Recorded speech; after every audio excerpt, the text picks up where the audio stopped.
क्या लगता है भाई साहब? भारतीय जनता पार्टी। हाँ जी बाबा जी। हाँ, मोदी वोट दे रहे हैं। हाँ जी। मोदी दे रहे हैं, महेश शर्मा वोट न दे रहे, हाँ। है ना।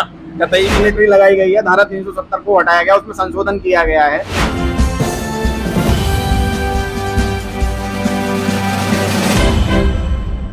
नमस्कार दोस्तों, आप देख रहे हैं जनता की तराजू। मैं हूं विजेंद्र सिंह। हम ले रहे हैं जगह जगह जाकर जनता की राय 2024 में किसकी बनेगी सरकार। हाँ तो भाई साहब, क्या लगता है आपको 2024 में किसकी सरकार?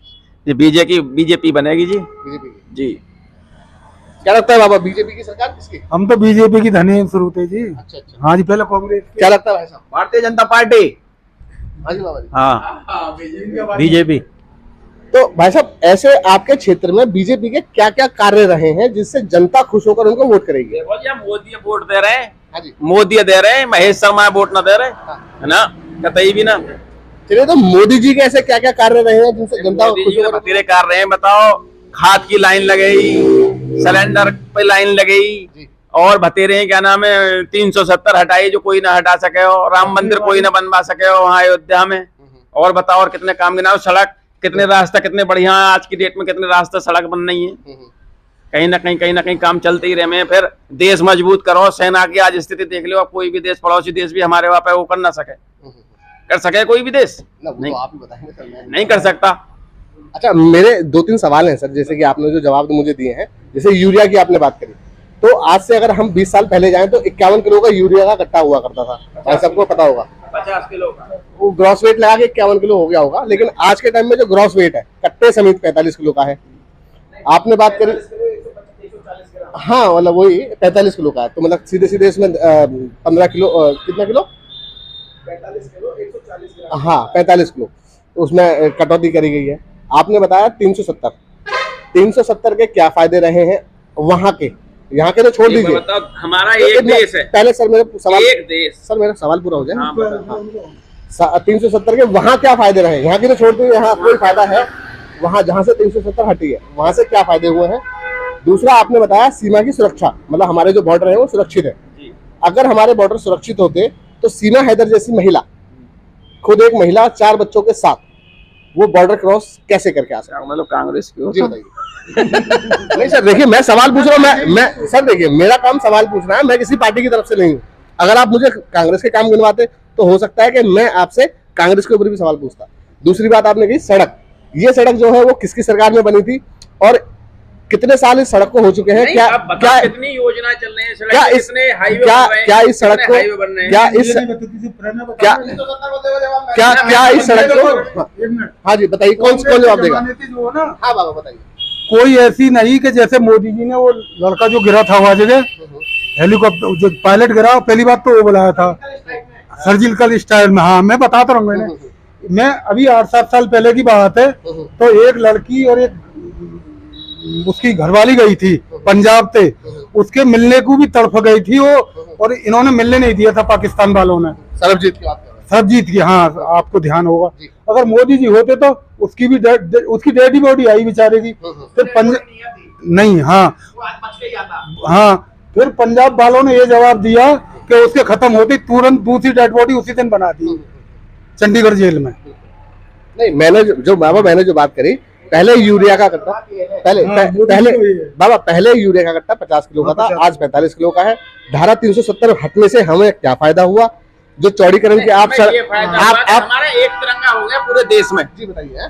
पूरे देश में एक तिरंगा हो गया। पहले वहाँ का झंडा अलग था, वहाँ का अलग कानून था, वहाँ 6 साल में सरकार बनती थी, अपने यहाँ 5 साल में सरकार बनती थी। अब जब एक देश है, हमारे देश में आ रहा है जम्मू कश्मीर, तो क्या वहाँ अलग कानून होगा या एक कानून? ये सर जितने भी आपने जो गिनवाए हैं, ये पहले वहाँ बदलाव हो चुके हैं, क्योंकि 370 में जो आपने बताया 370 हट चुकी है। हाँ जी भाई साहब, आप बता रहे थे 370 हट चुकी है।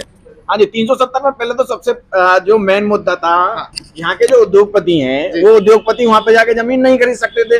तो एक तो ये डेवलपमेंट रुका हुआ था, वहाँ के लोग जो है, वहाँ पे जो होटल हैं या और भी कोई विकास के कार्य हैं, उनमें सब में उन्हीं की मोनोपोली थी।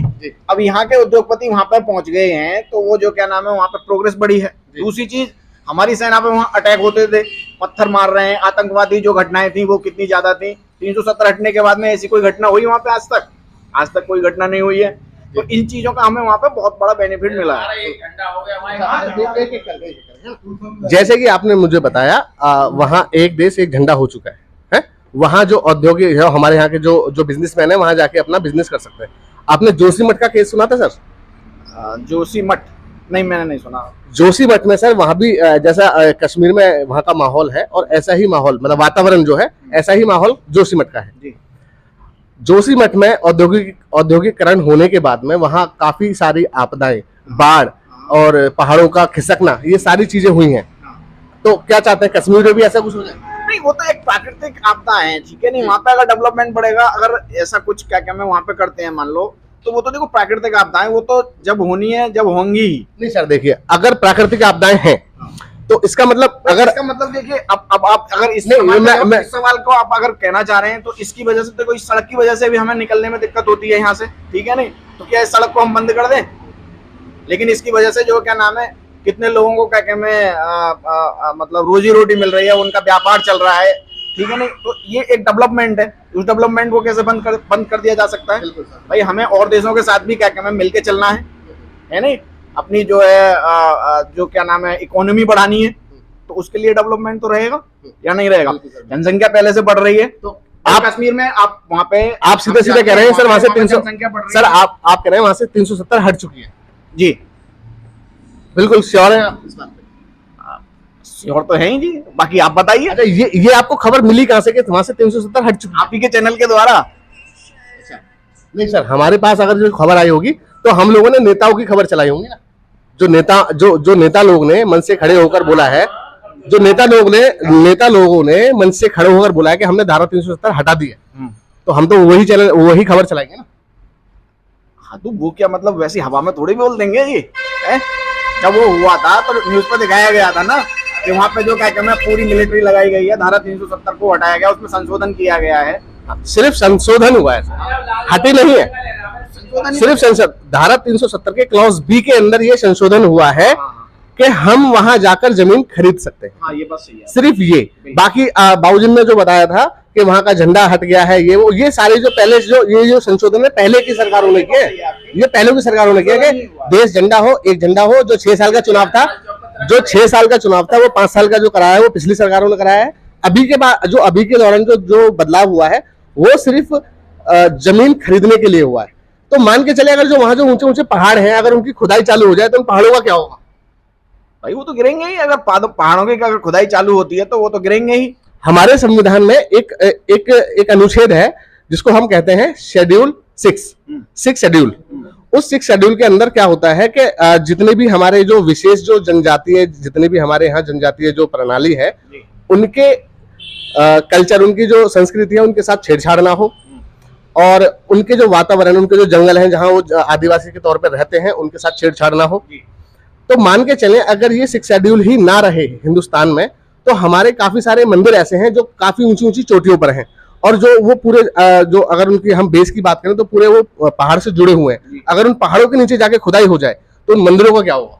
नहीं देखिए, ऐसा अभी तक कोई मंदिर नहीं है जिसके मतलब पहाड़ है, पहाड़ के ऊपर जो मंदिर है और मंदिर के नीचे कोई खुदाई हुई हो, ठीक है। नहीं क्योंकि सर वो मंदिर 6 शेड्यूल के अंतर्गत आता है।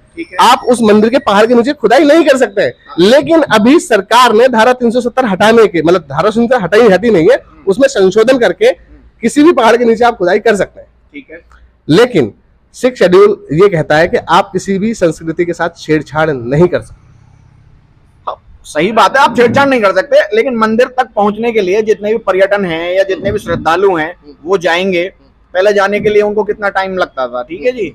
और आज जो है वहाँ पे रोड बनाए गए हैं, हाईवेज बनाए गए हैं। हाईवे तो थे ही नहीं पहले वहाँ पे जाने के लिए, अब हाईवे बनाए गए हैं। तो उनको हाईवे को बनाने के लिए भाई कुछ पहाड़ ऐसे हैं जो बीच में आते हैं, तो उनके नीचे से टनल बनाए गए हैं, ठीक है। तो वहाँ पे टूरिज्म बढ़ रहा है, तो बिजनेस भी बढ़ रहा है। अभी आप अगर वहाँ के, जैसे मैं जाता हूँ वहाँ पे, जैसे मान लो मैं जम्मू कश्मीर में जाता हूँ, कटरा के अंदर जाता हूँ मैं, तो वहाँ के जो होटल में मैं जाके ठहरा, तो मैंने उनसे बात की, तो उन लोगों ने ये कहा कि जी आज जो है लोग क्या भक्त लोग हैं वो बहुत ज्यादा आ रहे हैं, तो इससे जो है उनकी इनकम ज्यादा बढ़ रही है। तो सर भक्त लोग तो आज से नहीं, हजारों सालों से माँ वैष्णो देवी की यात्रा करके आ चुके हैं। इतनी सुविधा नहीं थी, अच्छा, सुविधाएं की बात नहीं कर रहा हूँ मैं, अगर भक्तों की बात करें तो हजारों सालों से हमारी जो माता वैष्णो जो कटरा में जो है उनके हजार साल दर्शन। पहले देखिए एक पगडंडी थी ऊपर जाने के लिए जी, मंदिर जी, पे, ठीक है ना, जी। उस पगडंडी पे एक ही लाइन चलती थी। हाँ जी, बिल्कुल। आज जो है वो 8 फीट का रास्ता हो गया है उस जी, पे, जी, 8 फीट के रास्ते पे 8 लोग बराबर जाके जा सकते हैं। जी, तो ठीक है जी, वहाँ पे अगर चढ़ावा आता है, 2 मिनट, 2 मिनट, वहाँ पे चढ़ावा आता है या वहाँ पे जो रेवेन्यू आ रहा है वो रेवेन्यू पहले से ज्यादा आ रहा है। बिल्कुल। और वहाँ पे लेकिन नीचे जोशीमठ जो- के बारे में सर, आपने जोशीमठ के बारे में कुछ नहीं कहा। जोशीमठ की मुझे जानकारी नहीं है सर।